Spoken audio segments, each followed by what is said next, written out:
Selamat siang Bu Setia dan teman-teman. Kami dari kelompok 1 ingin presentasi tentang chapter 1 Introduction to Leadership yang beranggotakan Rizka Rismawanti, Ananda Umnia, Muhammad Noval Firdaus, Sekira Inaya Putri, dan saya sendiri Fakih Abdul Malik. What does it mean to be a leader? Di sini ada Abraham Lincoln. Nah, Abraham Lincoln ini meskipun berawal dari keluarga sederhana dan pendidikan formalnya terbatas, sering dianggap sebagai salah satu presiden Amerika Serikat terhebat. Kualitas kepemimpinannya termasuk empati, kerendahan hati, kesadaran diri, dan disiplin diri, membantunya terhubung dengan orang lain, membangun kepercayaan, dan menggabungkan berbagai sudut pandang. Selama Perang Saudara, ia membentuk kabinet yang terdiri dari para pesaing politik dan tetap terbuka terhadap kritik dan perdebatan. Lincoln memprioritaskan kepentingan bangsa di atas tujuan pribadi, menunjukkan pengendalian emosi dan bertanggung jawab atas keberhasilan dan kegagalan. Gaya kepemimpinannya tetap relevan bagi para pemimpin di berbagai bidang saat ini.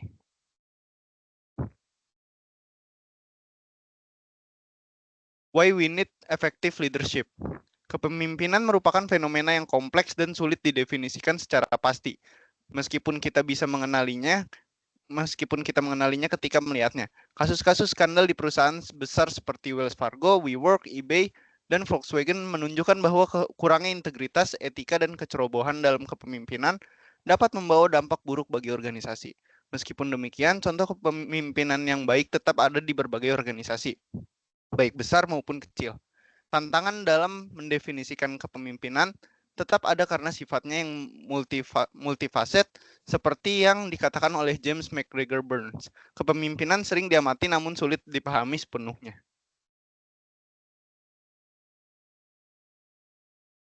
Di sini ada defining leadership. Leadership didefinisikan sebagai hubungan pengaruh antara pemimpin dan pengikut yang bertujuan untuk mencapai perubahan nyata dan hasil yang mencerminkan tujuan bersama.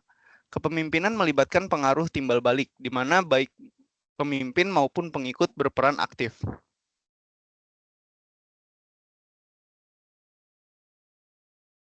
Bisa dilihat di gambar di sini ada kepemimpinan itu termasuk intention, personal responsibility and integrity, change, shared purpose, followers, dan juga influence. Yang kedua di sini ada emergent leadership. Kepemimpinan dapat datang dari siapa saja, termasuk mereka yang tidak memiliki status atau otoritas formal, yang disebut sebagai kepemimpinan emergen atau informal. Pemimpin informal memperoleh pengaruh berdasarkan kualitas pribadi seperti misi, kemampuan menginspirasi, dan juga semangat. Pemimpin informal sering muncul dalam situasi yang ambigu, baik di gerakan sosial maupun organisasi bisnis. Studi menunjukkan bahwa pemimpin informal seringkali memiliki kompetensi kepemimpinan yang lebih tinggi dibandingkan pimpinan formal, termasuk visi bersama, komunikasi, dan karakter. Peluang kepemimpinan ada di sekitar kita, dan kepemimpinan bukan hanya tentang jabatan, tetapi tentang tindakan dan cara berpikir sehari-hari. Selanjutnya ada the new reality for the leaders. Perusahaan besar di dunia seperti media sosial, pandemi COVID-19, pekerjaan jarak jauh, globalisasi, kecerdasan buatan, gerakan keadilan sosial, konflik geopolitik, perubahan iklim, dan pergeseran kekuatan ekonomi menimbulkan tantangan baru bagi pemimpin saat ini.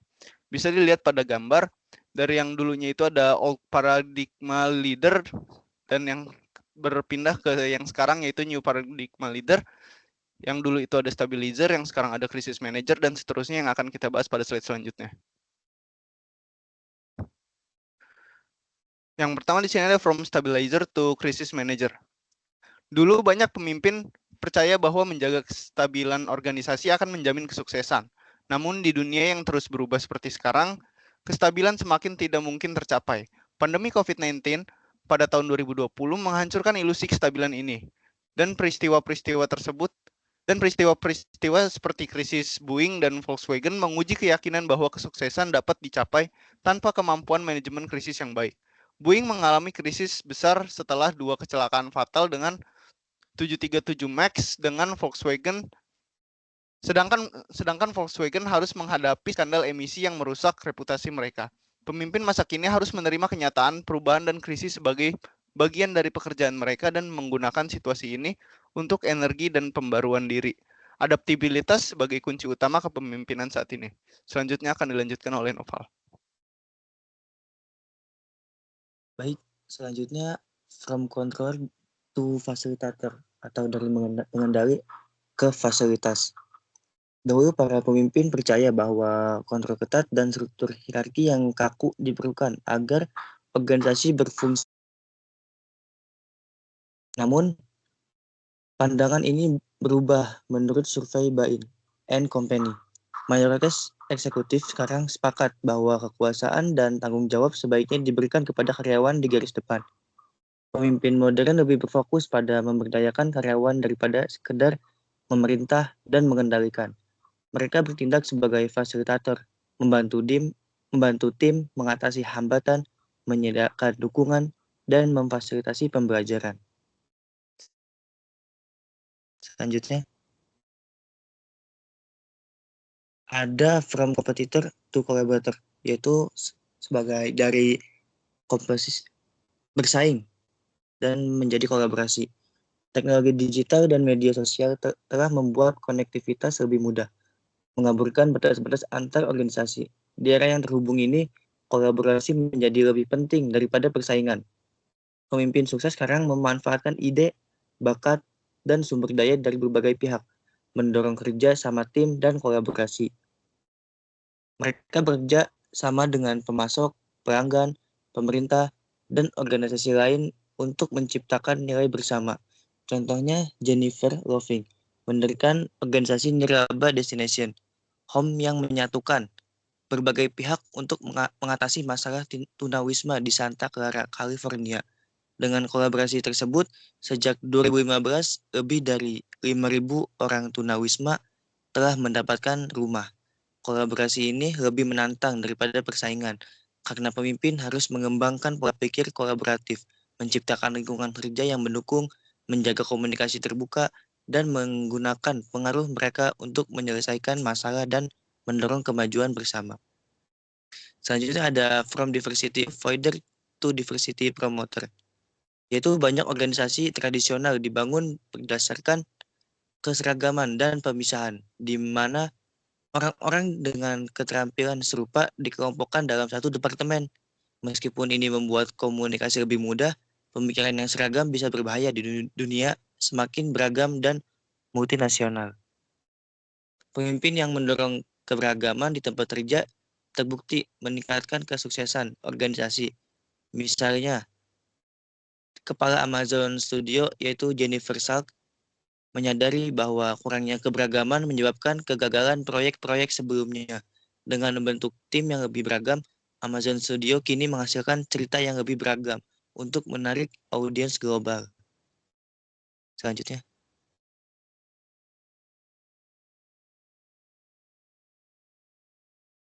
Selanjutnya ada how leadership differs from management. Manajemen dapat didefinisikan sebagai pencapaian tujuan organisasi secara efektif dan efisien melalui perencanaan, pengorganisasian, penempatan staf, pengarahan, dan pengendalian manajemen sumber daya organisasi. Jadi, apa yang membedakan proses kepemimpinan dari manajemen?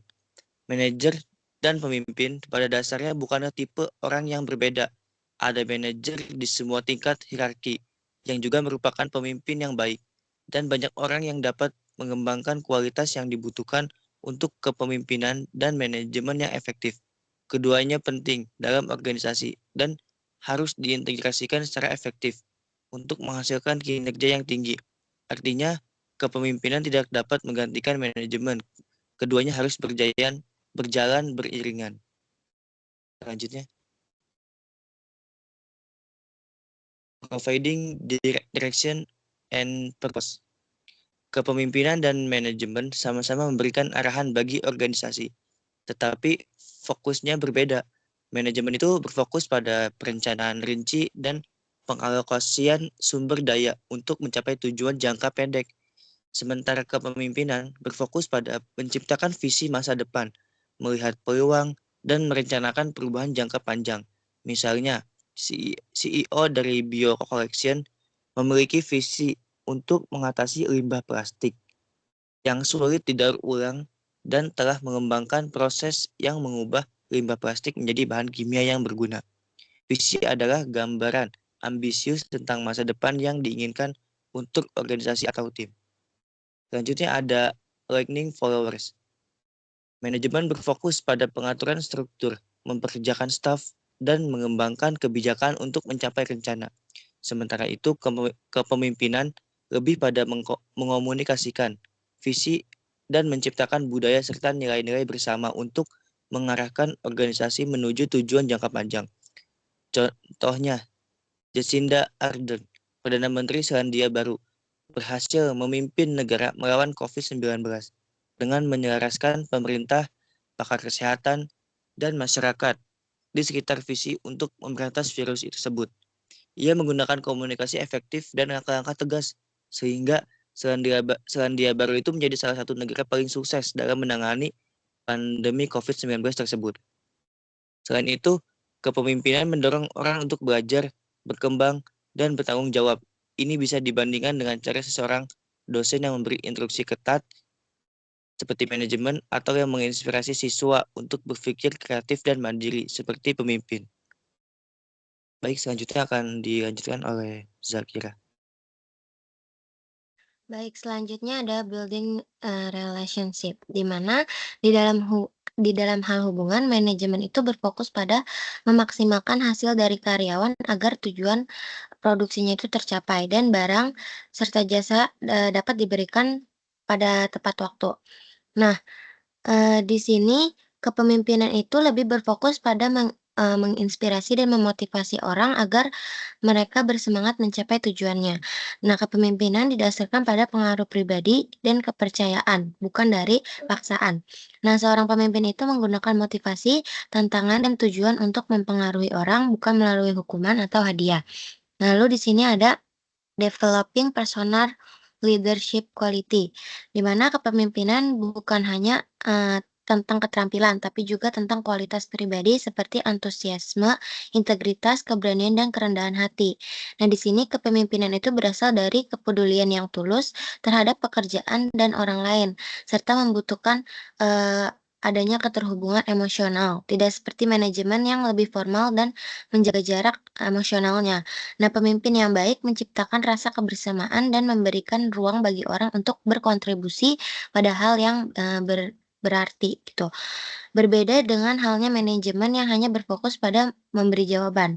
Kepemimpinan melibatkan keberanian untuk mengakui kesalahan, mendengarkan, dan belajar dari orang lain. Nah, kepemimpinan yang efektif itu harus memahami diri sendiri, memiliki keberanian bertindak sesuai keyakinan, berpikiran yang terbuka, serta mampu mendengarkan dan menghargai perbedaan pendapat yang ada. Boleh di-next. Lalu di sini ada creating outcomes, di mana manajemen dan kepemimpinan ini menghasilkan dua hasil yang berbeda. Manajemen fokus pada stabilitas, prediktibilitas, dan efisiensi dengan menjaga keteraturan dalam organisasi. Nah, sebaliknya, kalau kepemimpinan yang lain itu lebih berfokus pada perubahan kreatif, inovasi, dan membangun budaya yang fleksibel serta berintegritas.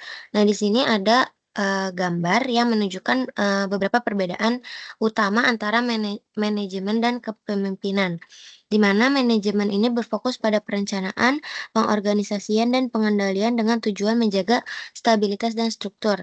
Nah, mereka ini memanfaatkan kekuasaan formal untuk mencapai tujuan tersebut. Sedangkan kepemimpinan itu menciptakan visi, mendorong budaya kolaborasi, dan menggunakan pengaruh pribadi untuk menginspirasi orang. Pemimpin juga mendukung pembelajaran inovasi untuk memiliki keberanian dalam mengambil keputusan yang sulit. Boleh di-next. Lalu di sini ada teori kepemimpinan yang berkembang, di mana untuk memahami kepemimpinan seperti yang dilihat dan dipraktikkan saat ini, penting untuk kita menyadari bahwa konsep kepemimpinan telah berubah dari waktu ke waktu. Nah, di sini ada historical overview of major approach. Yang pertama itu ada Great Man Theory, di mana Great Man Theory ini kakek dari konsep-konsep kepemimpinan, atau bisa dibilang teori awal tentang kepemimpinan yang percaya bahwa kepemimpinan ini dilahirkan bukan dibuat. Lalu yang kedua itu ada threat theory. Di mana pada tahun 1920-an para peneliti ini memulai mempelajari apakah ada sifat atau karakteristik tertentu seperti kecerdasan yang membuat seseorang menjadi pemimpin. Nah, mereka ini ingin mengetahui apakah sifat-sifat ini dapat dipelajari atau diprediksi untuk menciptakan suatu kepemimpinan yang sukses. Lalu yang ketiga ada behavior theory. Di behavior theory ini, para peneliti tidak menemukan sifat kepemimpinan yang universal. Mereka ini beralih ke apa yang dilakukan oleh pemimpin, bukan siapa mereka.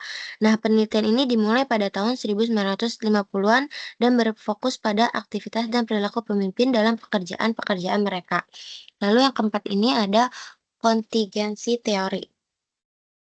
Di mana kontingensi teori ini mempelajari bagaimana pemimpin mempengaruhi pengikutnya, khususnya melalui kepemimpinan yang karismatik. Lalu ada influence theory. Di influence theory ini, pada tahun 1970-an, fokus pada kepemimpinan yang mulai bergeser ke hubungan antar pemimpin dan pengikutnya. Kepemimpinan ini dilihat sebagai proses interaksi yang melibatkan semua orang dalam mencapai tujuan bersama. Boleh di next. Lalu selanjutnya ada model of leadership evaluation. Seperti yang teman-teman bisa lihat di sini ada era-era dari leadership. Yang pertama ada leadership era ke-1 atau Great Personal Leadership. Nah, pada era ini organisasi masih kecil dan dikelola oleh satu individu.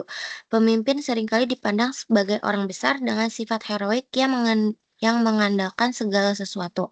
Nah, kalau di leadership era kedua atau rational management, organisasi itu mulai tumbuh, muncul hierarki dan birokrasi. Di dunia yang stabil membuat pendekatan manajerial menjadi lebih rasional dan sistematis.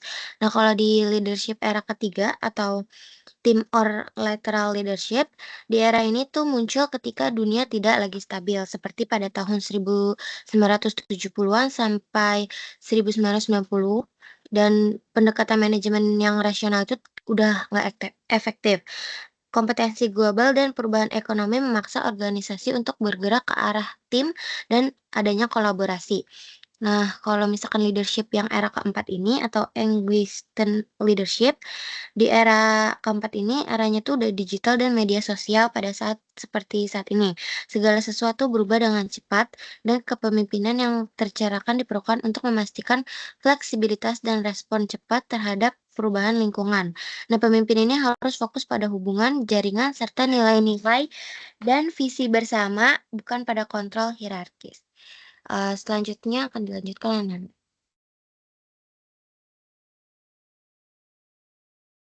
Selanjutnya kita akan membahas tentang leadership can be learned, di mana di era pada abad ke-21 ini masih banyak pemimpin yang masih menggunakan model lama sehingga dapat menghambat mereka beradaptasi untuk melakukan kolaborasi dan keberagaman.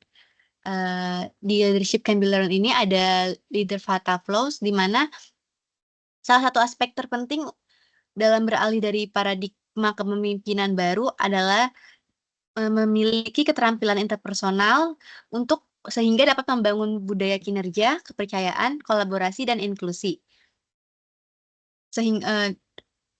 Dengan adanya leadership fatal flaws ini, munculnya fenomena derailment, di mana fenomena ini seorang manajer dengan catatan prestasi yang mengesankan mencapai tingkat tertentu namun tidak bisa maju karena adanya ketidakcocokan antara kebutuhan pekerjaan dan keterampilan serta kualitas dari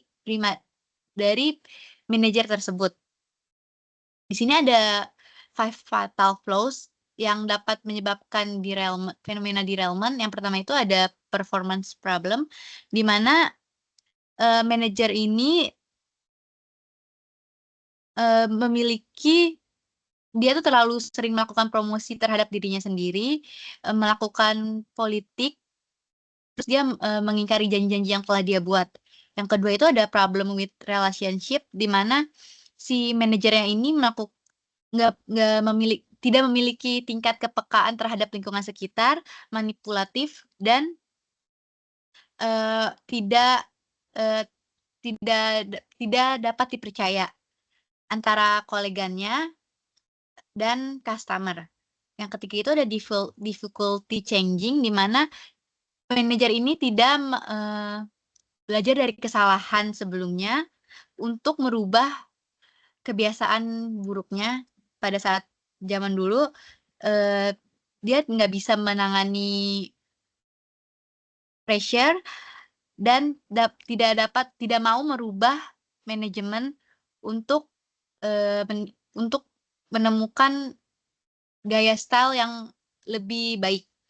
Selanjutnya itu ada yang keempat, ada difficulty building and leading a team.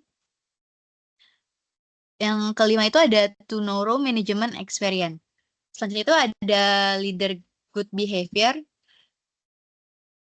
di mana Google ini melakukan penilaian berdasarkan kinerja dan survei untuk melakukan identifikasi terhadap perilaku kepemimpinan.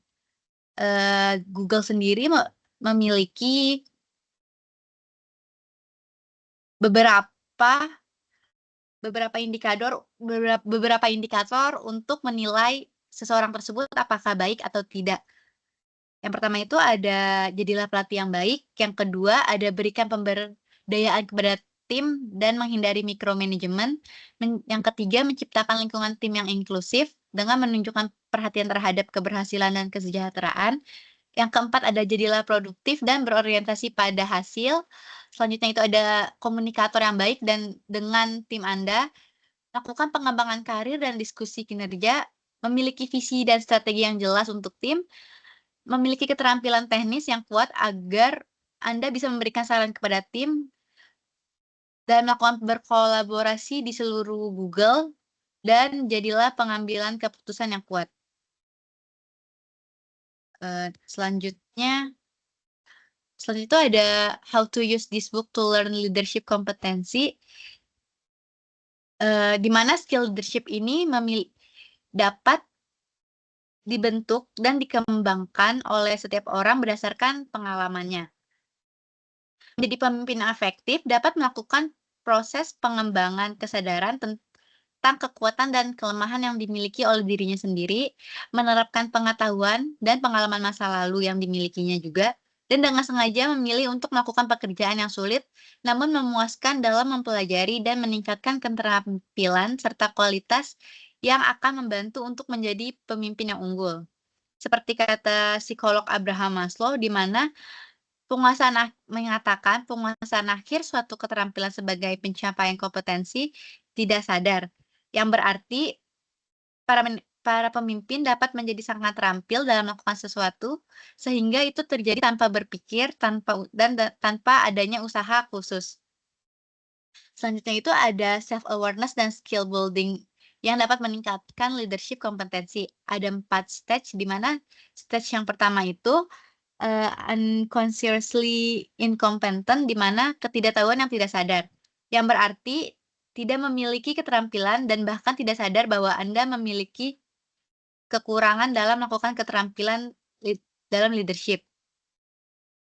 Yang kedua itu ada menjadi sadar tentang apa yang diperlukan untuk berhasil, tetapi masih tidak kompeten secara pribadi.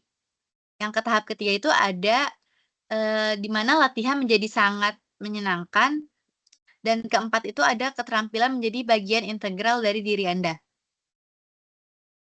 Selanjutnya itu ada how to use this book to learn leadership. Yang pertama itu ada mempelajari konseptual aktif. Maksudnya itu membantu menjadi sadar tentang apa yang tidak diketahui tentang kepemimpinan, seperti cara membangun kepercayaan, menjadi komunikator yang efektif, atau menciptakan tim yang kolaboratif. Yang kedua itu ada leadership practice, know yourself. Ini dapat membantu untuk mendapatkan kesadaran pribadi tentang kekuatan dan kelemahan terkait dengan sifat dan perilaku kepemimpinan. Yang ketiga itu put it into practice in your everyday life. Tantangan untuk menerapkan konsep yang telah dipelajari dan mempraktikkan keterampilan kepemimpinan dalam kehidupan sehari-hari.